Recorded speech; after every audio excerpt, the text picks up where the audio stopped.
The St. Regis Hotel's valet line gleamed with Bentleys and Maybachs as I pulled up in my deliberately maintained 2010 Toyota Camry. The valet's face twisted with barely concealed disdain. Exactly the reaction I'd carefully cultivated for the past decade while building my empire in secret. "Really, Michael?" My sister Rachel's voice dripped with mockery as I handed over my keys. "You couldn't even rent something decent for Dad's 65th birthday?" I straightened my intentionally modest suit, actually a bespoke Tom Ford that cost more than her Mercedes, and smiled. "The Camry gets me where I need to go." My phone buzzed discreetly. "Mr. Harrison, your Gulfstream G650 is prepped for tomorrow's Hong Kong meeting. Shall we inform the board about Atlas Aviation's acquisition of Morrison Airlines?" I glanced at my watch. 7:45 p.m. In 45 minutes, my family would discover that their struggling son who couldn't afford a new car had just acquired their airline company in a $3.8 billion deal. "Michael," my brother David's voice boomed across the lobby. "Still driving that trash heap?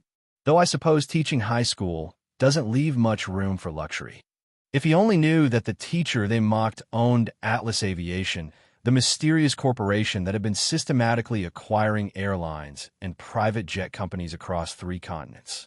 The modest high school economics teacher act was just a carefully constructed cover for my $12 billion aviation empire. Through the grand windows, I could see my father holding court at the central table, probably sharing another story about how his real children had carried on the Morrison legacy while his youngest had found his level in education. Mr. Morrison, my chief operations officer, approached, disguised as a hotel staff member. "Everything is in position. The announcement is prepared, and your jet is visible from the ballroom windows." I nodded, checking my watch again. 8:15 p.m. Time to start the evening's real entertainment. The ballroom sparkled with old money and new ambition. My father had insisted on having business news displayed on massive screens throughout the evening, a decision that would soon prove deliciously ironic. "There's my practical son," my mother's voice carried just enough to draw attention. "Michael, darling, couldn't you have at least rented a nice car for your father's birthday?" "The Camry's reliable, mother," I replied, taking my assigned spot at the edge of the family photos, the same position I'd occupied since refusing to join Morrison Airlines' executive program. 8:25 p.m. The champagne was flowing as the MC called for attention. "Ladies and gentlemen, as requested by our host, please direct your attention to the screens for a special announcement." Just then, the distinctive roar of a Gulfstream G650, my personal jet, filled the air as it performed a perfectly timed flyby.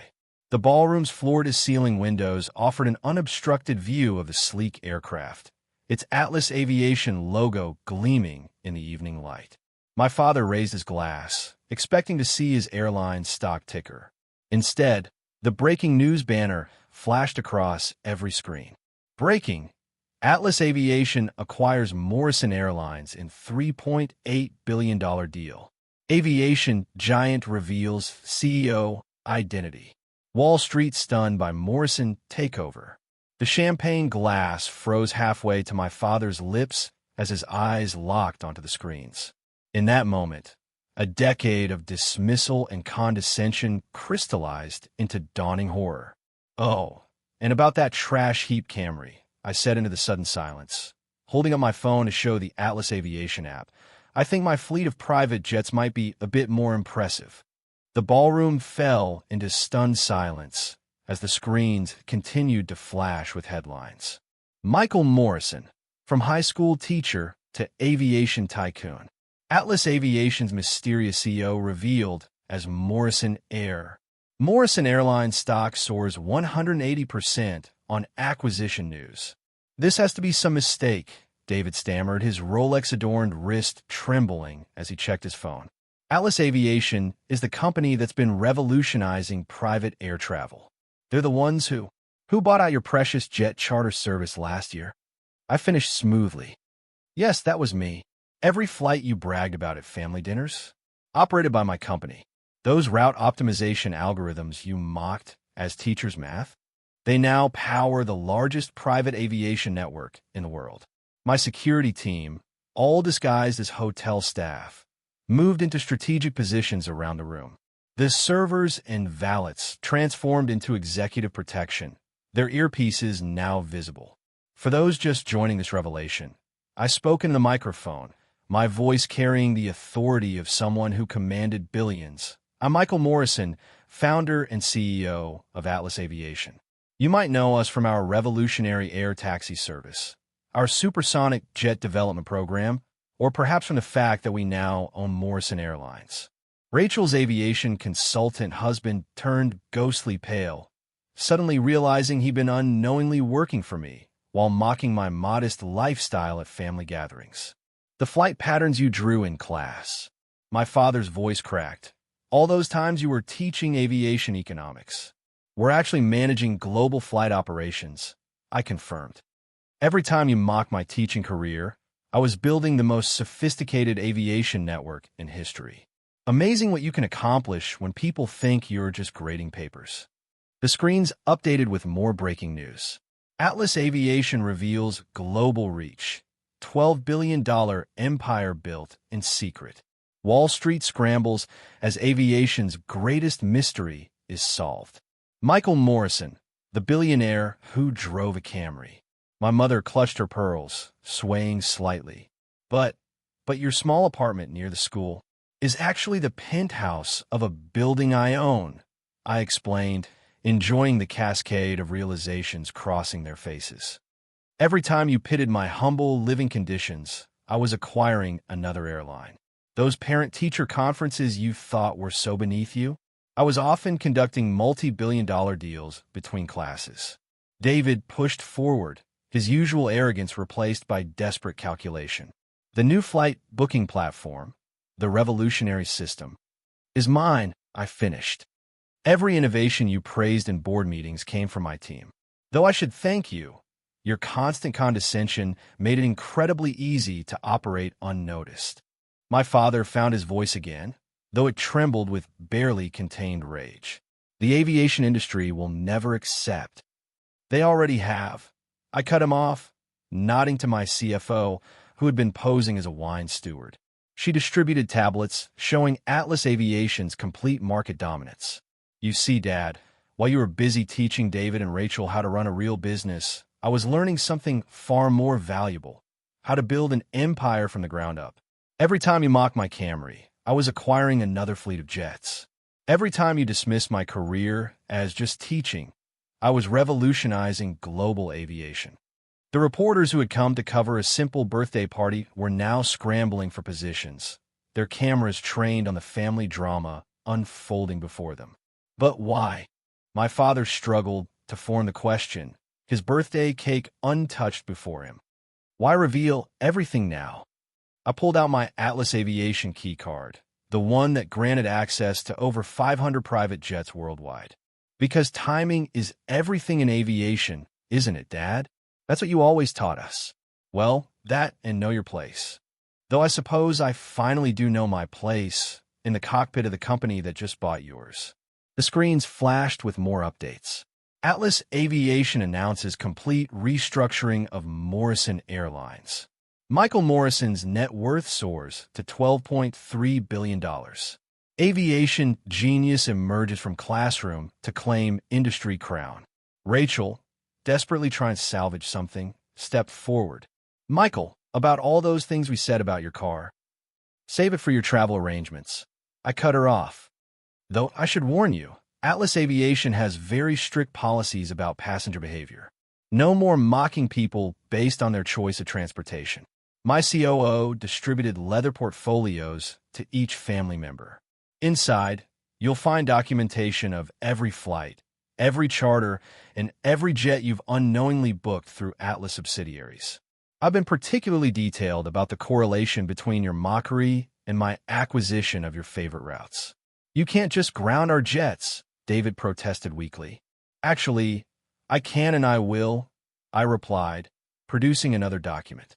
Atlas Aviation is terminating all preferential agreements with Morrison family members effective immediately. Your private jet access ends at midnight. Consider it my birthday gift to Dad. showing him exactly how much his real business relied on his poor teacher's son. Through the ballroom windows, a fleet of Atlas Aviation jets performed a choreographed flyby, their engines drowning out my family's protests. You know what's fascinating? I addressed the room, tossing my Camry keys onto the table. Every time you mocked my car, you were flying on my airlines. Every time you dismissed me as a teacher, I was learning exactly how to revolutionize your industry. Every time you looked down on the sun in the modest sedan, you were actually dealing with the future of aviation. My mother attempted one last intervention. Darling, surely we can discuss this as a family. Oh, now you want to include me as family. I smiled, gesturing to the jets outside. Funny how that works when you discover your embarrassment of a son controls the skies you travel through. Standing at the podium, I surveyed the room. Let me be clear. Atlas Aviation will be implementing immediate changes. First, all Morrison Airlines routes are being restructured. Second, your precious private jet memberships? Revoked. Perhaps it's time you all learn the value of a reliable Camry. My security team began escorting my family from their seats of honor. As they stood, stunned and diminished, I called out, "Oh, and Dad? Happy birthday. Don't worry about the cake. I'm having it delivered to my high school's teacher's lounge." They always appreciated my contributions, unlike some people. The headlines would run for months, but nothing could match the satisfaction of that moment, when the son they mocked for his old car revealed himself as the owner of their private jets. Walking toward the exit where my Camry waited, I paused for one final remark. "By the way, that trash heap you all laughed at? I'll keep driving it." As a reminder that true success isn't about what you drive, it's about what you quietly build while others are busy showing off. Sometimes revenge isn't just about proving them wrong. It's about controlling the very skies they thought they owned. The morning after my father's birthday revelation, I sat in my true office, the top floor of Atlas Aviation's headquarters, watching as our fleet of jets painted contrails across the Manhattan skyline.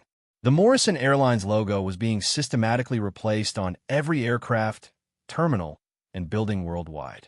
My phone wouldn't stop buzzing with headlines. Atlas Aviation reshapes global travel. Michael Morrison, former teacher, now industry leader. The aviation surprise no one saw coming. David stormed into my office, holding his private jet membership card. My flight to Dubai got canceled.